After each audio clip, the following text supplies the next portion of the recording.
heavy hitting questions. What does it mean to be a baseball dad?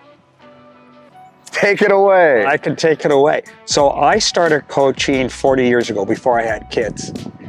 And I grew up in an environment where coaching is a lot different today than it was then, right? And when I first started coaching in college, it was all about winning. I mean, it was like not win at all costs, but pretty darn close. And that was the attitude that you had, right? And once I became a dad, it was a hard transition between taking that same lifestyle, being hard on the player, right? You didn't do this right, you got to do it right. And then recognizing the fact that that's my child, right? And that's a different crossover, right? And so, you know, my focus was always, okay, be a coach during practice and a dad after practice. And that doesn't always work. It just doesn't. And you know, one thing I talk to my other coaches about, so I mentor other coaches, is like, you can literally live right across the street from where you played, and you want to talk to your kid about how he played. How'd you let that ball go between your legs, right? What are you doing swinging at that pitch? And that was the longest ride home that you had, because my dad coached me. It was the longest ride home, and you could literally live across the street. It was a lot, because as a player and as a son of a coach, you would sit there and go, here it comes. Because I know I did something wrong and I'm gonna hear it, right? And so I learned over time, and the best people that taught me how to coach were my players, right? And I would send out surveys, hey, what do you think how I did, right? And so they would say, here's what you said, let me tell you what we heard, and let me tell you how you should have said it, right? And over time, I evolved into being much better coach, because I wasn't worried about so much about the end result as I was concerned about how we got there, right? The incremental changes, right? And that's what we celebrated. We didn't celebrate wins, but I ran some pretty successful teams. We celebrated how we got there, right? And when I go back and talk to some of the coaches I either coached against or coached with in championships, we often not talk about the championship, but how we got there, right? And the interpersonal relationships that we have with each other, and the stories we share. Some of the ones, you know, good and bad.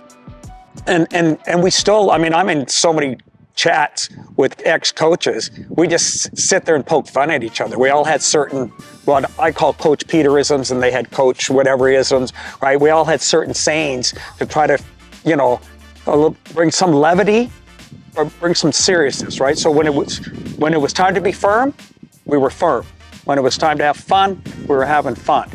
When it was time to be fair, right? We have to be real about what we're doing, right? Why are we here, right? And the important thing is tapping into each individual player, because they're all different. You know, Joey's different than Tom, and Tom's different than Fred, and they all click at different things. And if you're at a bad day at school, I need to know that, because if I want you to be at your best at practice, I need to know that you had a bad day, because I'm going to treat you slightly different. I'm going to listen more, right? There's 3 things I ask my players. That's all. Listen. Truly listen to me as if it matters to you, because we know if something matters to us in life, that we'll just concentrate that much harder and we'll work that much harder towards it. And that's a difficult task, right? Especially for 8-year-olds, 9-year-olds. But I need you to listen as if it matters to you. 2, try with the acceptance of failure. I don't care if you fail. I don't care. What I need you to do is what happened after you failed. Did you go forward in trying to make a change? Did you ask questions? Or did you throw your mitt down or throw your helmet or cry or whatever it is, right? And take yourself manually out of the game. And 3, just give me an honest effort. When you walk off that field and you get in your parents' car, think about, okay, did I make a difference in not only my life, but in the lives around me? Our goal is to change people's lives through sports, because in the end, a sport is just a metaphor for all the challenges we're going to experience in life when we don't think it's coming, but it comes. Right? And how do we handle that, right? Baseball's a game of failure, right? I've coached many sports, baseball, basketball, and soccer. Love coaching baseball. It's lots of failure. And then how do you get back up, right? How do you get mentally strong to realize, okay, I can't fall back, as I need to take a step forward, and how do I do that? And how does that click to make a difference in my life to change their life? So maybe I strike out, right? But he comes up and puts his hand on my back and says, hey, don't worry about it. I got you. That's huge. He just changed my life by doing that, because now I know I have his support. So being a coach of children, I have 3 boys, is it was evolutionary, and it changed my life in terms of how do I treat my players, because now I treat my players as if they're my own children, right? I'm a parent that passes no judgment on my players, right? If you want to kind of screw up your life, that's on you, but I'm going to give you all the necessary information that I think you need to be a better person, a better community member, and a better athlete. And what you do with that is on you. I don't need you to be me.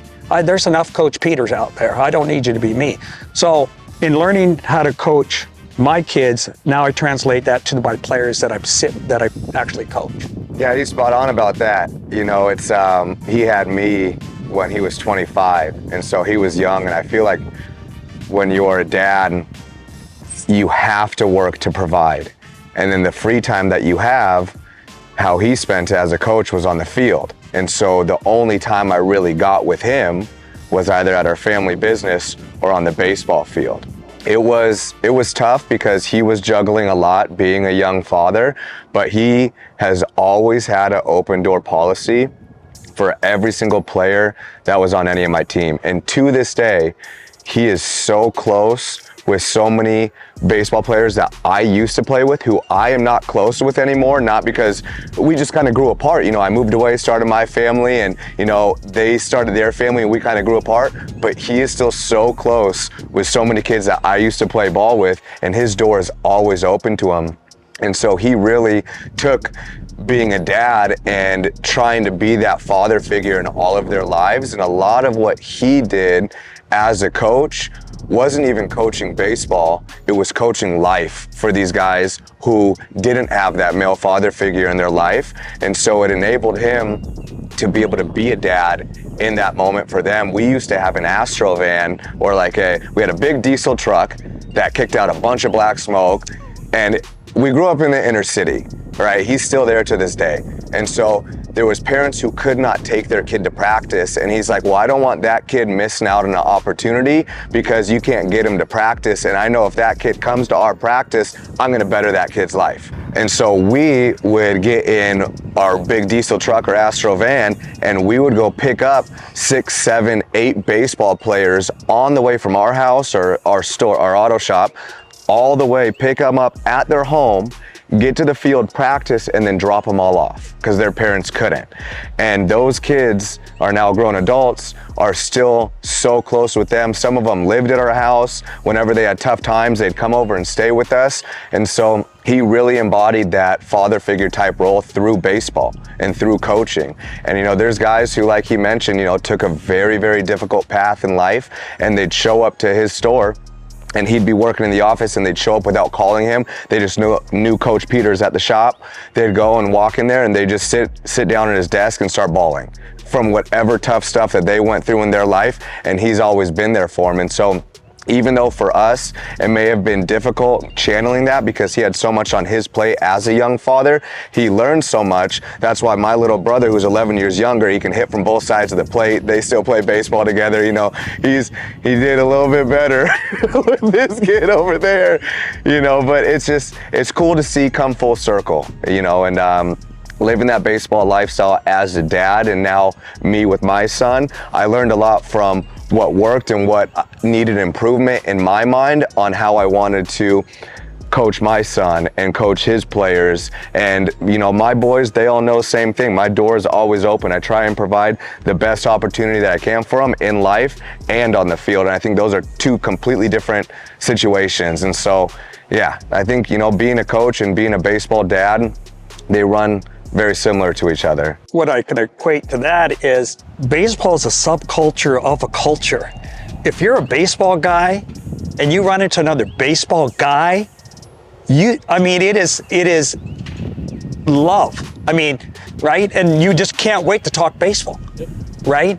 And that's what's the cool part about baseball, because when you know a baseball guy, right, he's got the gear on or the hat on, and you'll say, hey, who do you like or whatever, and you just got, and the conversation just goes boom, right? And they start talking about their kids, or they're talking about what they did, or they just came from a tournament, and it is literally a subculture and a large culture of life, because a baseball dude's a baseball dude, right? And that's the cool part, because you sit there and go, baseball guy, and you're just like, yeah, let's go, right? My favorite part of coaching my son and being a part of his baseball journey is spending all the time with him.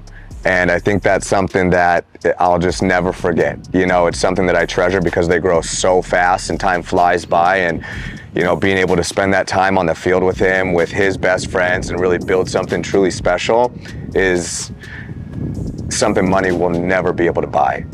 And so putting in that work with him, getting him coaches in his life and equipment and facilities in his life that he has grown to love and embrace, and then watching the success pay off in big moments for him, it's something that impacts your heart in a way that I don't think anything else will. So for me, it's just spending that time with him and really building that relationship and that trust and that bond, and, you know, him knowing that what we are working towards is a greater goal than just a game. It's really about putting in the boring reps, proving to ourselves that we can do this, you know, and having those moments together where he gets his big hit or gets a double play or gets a diving catch, and that doesn't happen without all the hard work that he puts in.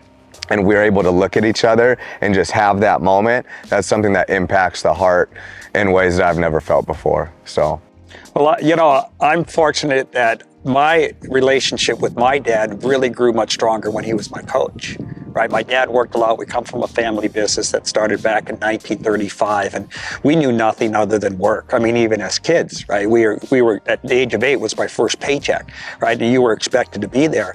And so that was a different environment. You were expected to produce or whatever it was. But when you got to a sport, yeah, it was hard. My dad was hard on us, but I can remember every fond moment of my dad just being there, right? Being part of my life, teaching me something that I mean, when I first started playing soccer, and I played basically semi-pro soccer, they said, hey, you want to go play soccer?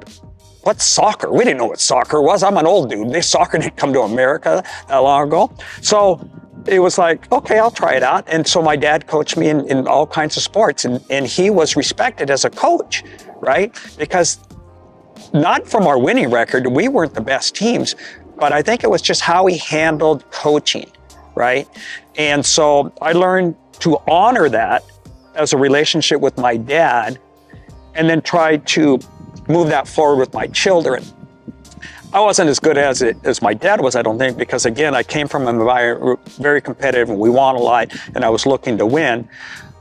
He's absolutely correct. It really had to do with the growth of your child as you watched him grow, not only physically in the game, but smart, right? Because they come from coaches, right? And generally coaches' kids are a lot smarter than average because it's nonstop, right?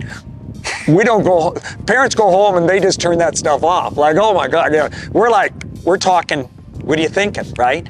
And so they become really smart in the game.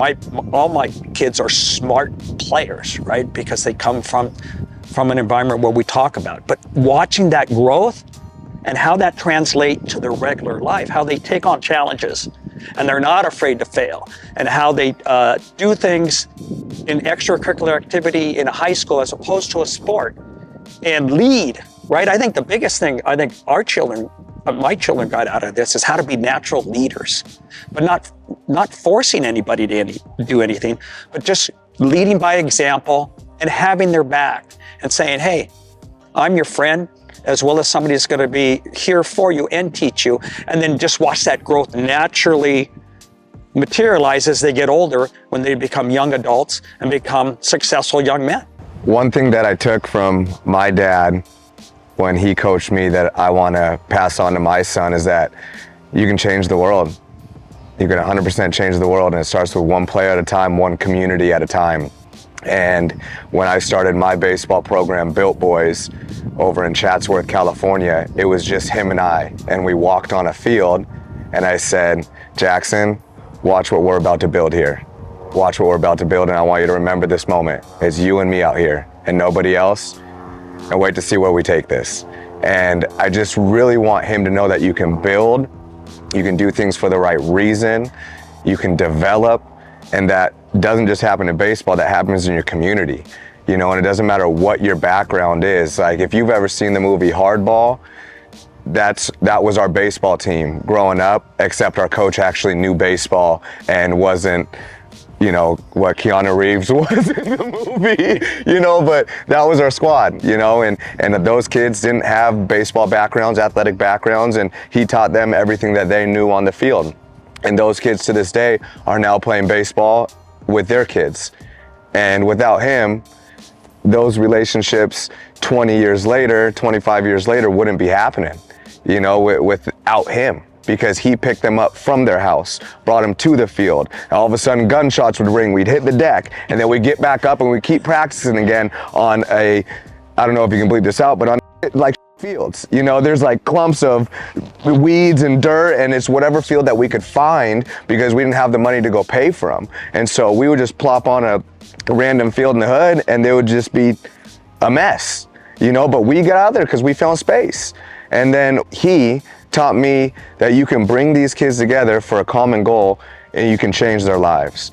And being able to do that with kids who have now stuck with him since they were 7, 8, 9 years old to now they're 32, 33, 34 years old. And he's done that with not only the kids I played baseball with, but my youngest brother has played baseball with. Now he has generations of communities up in Seattle, Washington, who have now expanded all over the United States, raising their families, who are able to take the values that he taught them on the field, the game that he taught them, because their parents were busy working, but he didn't want them to miss out on that opportunity. He gave them that opportunity, and they took advantage of that. And without him there, you know, his Peterisms that he says all the time, one of them, which all my boys know on my program, is what's more important than an opportunity? It's a missed opportunity. Don't miss an opportunity to better your life, to become a better individual of who you are. And also don't miss an opportunity to better somebody else's life. If you see somebody down, go give them a hug. Go ask them, what's going on? How can I help you? If you see somebody behind you in the store that has their hands full, get the door for them. You know, there's common acts of goodness that you can do, and don't miss that opportunity if there is one in front of you to do that. And so taken mostly from him, it has nothing to do with baseball, it has everything to do with changing the world. And you don't got to start with the globe. You just start with where your home is and build from there. The world is filled with opportunities, but more importantly, missed opportunities. And it's in our hands every single day we wake up. Every single day we can change somebody's life. And it might be just a nod or a smile. You know, I cannot begin to tell you how many, as you probably have figured out, I'm a big talker. And once I'll go get gas, and my wife will go, "What took you so long?" Well, that's Trisha. She's got 3 kids, right? And because I like to get to know people, because at some point I want to change their life. And it might be just by a nod or a smile, or holding the door, right? Every day it's put in our hands to make a difference.